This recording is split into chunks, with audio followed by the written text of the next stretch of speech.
byatumye rwose twese duhumana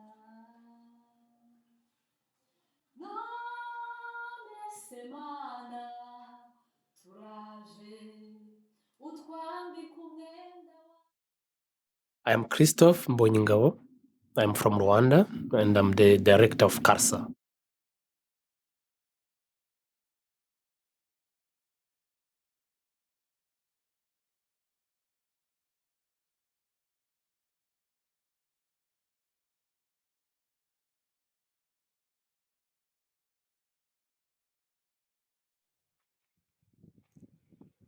Describing Rwanda during the genocide, it's really very hard because what happened, it's undescribable.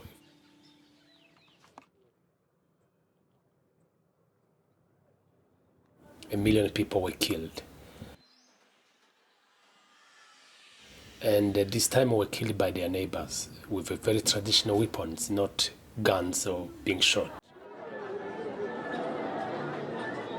Neighbors who were supposed to protect their neighbors, family members who were supposed to protect their family members, they're the ones who were killed. It was dark because these Hutu, Tutsi, and Twa were not and are not ethnic groups. They're just social classes. So you imagine now, people speaking the same language, the same culture, live the same neighborhood, they have intermarriage.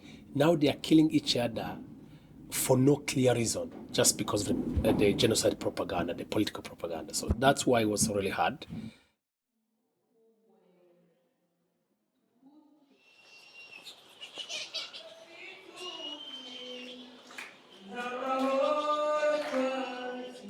You know, a genocide cannot happen, a genocide cannot take place, a genocide cannot be called genocide if there isn't government involvement. So currently, with the policy of the new government for reconciliation and unity, that's the hope. There is a political will towards unity and reconciliation, which is very important. But secondly, it's the education to the young people.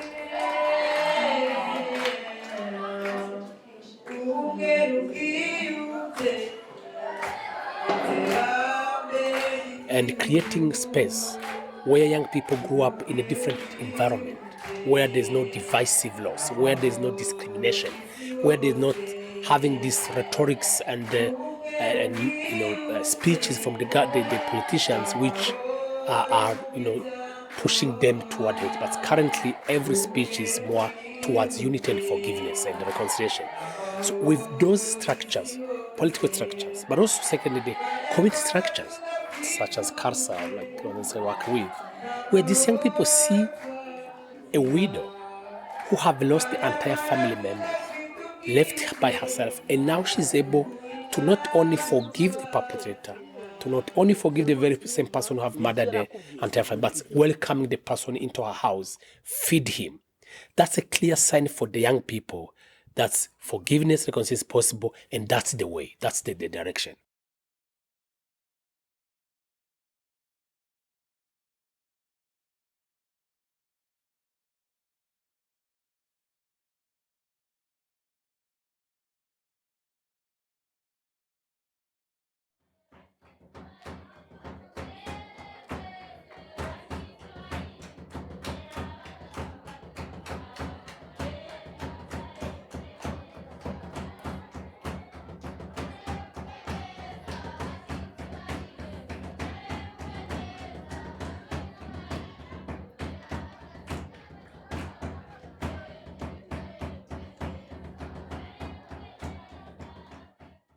CARSA has been working with young people, especially kids who were born after the genocide. And these kids are, of course, obviously coming from these two sides, survivors and perpetrators, and who don't know much about the narratives.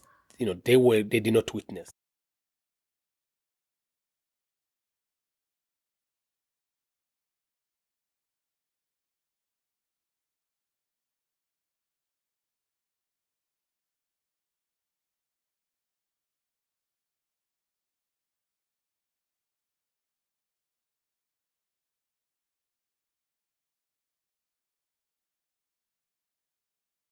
So when I see them coming together, playing together, and all the initiatives that are undergoing, and these students, being in the same schools and going together, I think my hope is for them to grow in a different context, different environment.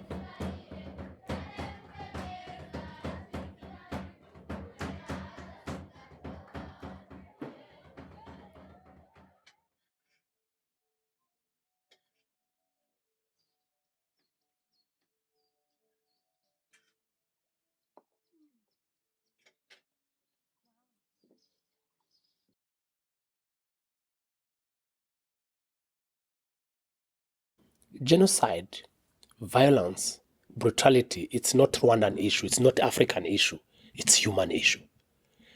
Why? Because with all the propaganda, the political propaganda that people, simple civilian were exposed to, they were educated about division, hatred, the dehumanization, the media portraying Tutsi being evil, being snakes and all that.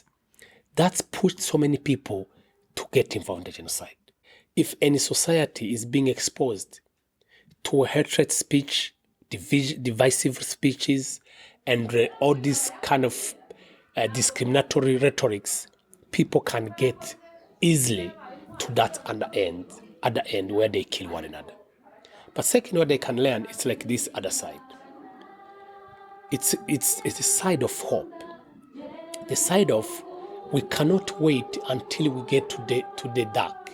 There's a clear sign. When groups of people, they start dividing themselves from, can be racial issue, can be ethnic issue, religious issues. When one group is considering the other as less human, as the evil, as the source of everything, then it's a clear sign. It's the click, it's the red light with telling stop, don't get to the other end. So it's the time to start saying, let's deal with that. Let's sit together as a society and start dealing with our problem before we get to the violence. But even when they get to the violence is not the end. Out after the violence, people can choose again to restore their broken relationships. I believe those are key lessons the rest of the world can learn from Rwanda. And educating young people especially, so that they grow understanding that we cannot make it alone. Despite of our differences, but when we find ourselves in the same community, same nation, there's no stability, there's no prosperity if without unity. It's impossible.